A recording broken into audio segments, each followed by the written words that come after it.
While discussing infrastructure may seem boring, technological infrastructure practically means all the physical devices and online services that all of us use most intensively. So for instance, when discussing some of the platforms you love or hate the most, you are discussing digital infrastructures. How do you call an infrastructure that has lost its utility but still lives on? In what does hollow infrastructure differs from other categories of infrastructure?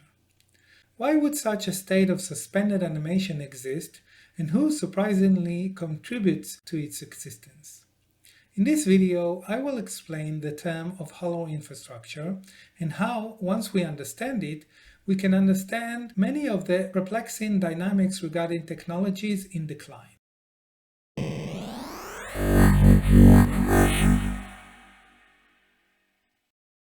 I coined the term hollow infrastructure in a paper published in an academic journal in 2025, and you can find the link to it in the description below. Yet before we can understand what hollow infrastructure are, I need to explain what is an infrastructure.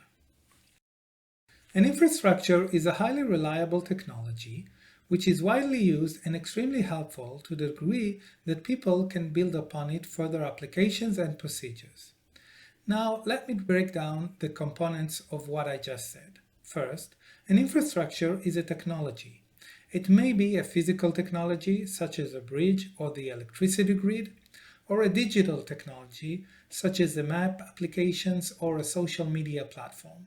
But an infrastructure is no ordinary technology.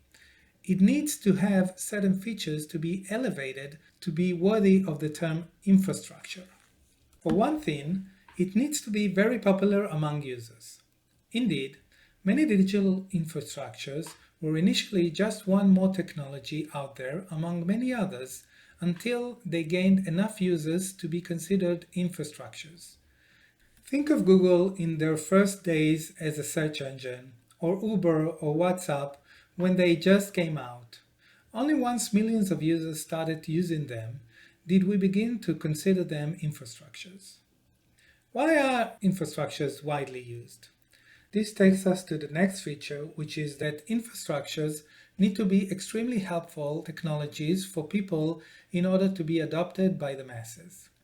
Google's search engine introduced very fast results which were highly relevant and utilized a clean and intuitive interface. Users found this highly desirable and rewarded the search engine by going back to it time and again. Without this Google search engine offering this utility, it would have never attracted millions of loyal users and would have stayed a niche competitor like many others of its time. The next component is reliability. In order for technology to be considered infrastructure, you need it to work pretty much constantly. Frequent breakdowns or lingering technical issues prevent technologies from becoming infrastructures and can also bring infrastructures down. This is one of the factors that brought down MySpace, which was the most popular social media platform prior to Facebook. A fourth feature of infrastructures is that people find them so helpful that they build further applications and procedures around them. Think, for instance, of Google Maps. Once this application gained popularity, people started to build upon it. Individuals and organizations placed their own landmarks and created customized maps. Restaurants and museums embedded these maps on their website in order to inform people how to get to them. And businesses started to use Google Maps as an advertising platform. People really need to trust the technology in order for them to invest time and resources to build upon it. All in all, a combination of offering a desired service, being reliable and consistent enough for third parties to build upon it further services, and becoming popular ends up elevating a technology to the level of infrastructure. Once it reaches this privileged status, new users are constantly arriving, usually without the need to advertise, and at least for some users, it becomes an essential service. Now that we understand what an infrastructure is, it is time to explain what a hollow infrastructure is. Before I can define it, we should understand what is an infrastructure in decline? An infrastructure in decline is a technology that was elevated to the status of infrastructure but has lost its utility, especially in comparison to other technologies out there. Think, for example, of how landlines have lost their utility for most households once cellular phones became something everyone has, or how streaming services are currently losing their utility due to content being fragmented among various platforms. There are several ways for infrastructures to lose their utility, but they all usually entail an erosion in services. While sometimes technological change brings about this erosion, like in the line-like case I just mentioned, in others it is the service provider which erodes its own utility. Why would a service provider erode its services? This might be due to profit motives, as in the wish to start charging for a service previously provided for free, or the wish to charge more for a given service. Other reasons can be technical incompetence to solve lingering problems, inattentiveness to certain groups of users, and in certain instances, a deliberate strategy to erode the utility for a certain groups of users, since the owner of the service considers them captive users or unwanted users. Now, what happens when services are eroded for users? Normally, they would leave, or at least use the services much less. This is what happened to Airbnb when people saw rising costs, were required to clean the rented premise, or encountered hidden costs. There are many examples of such fleeing of users due to service erosion.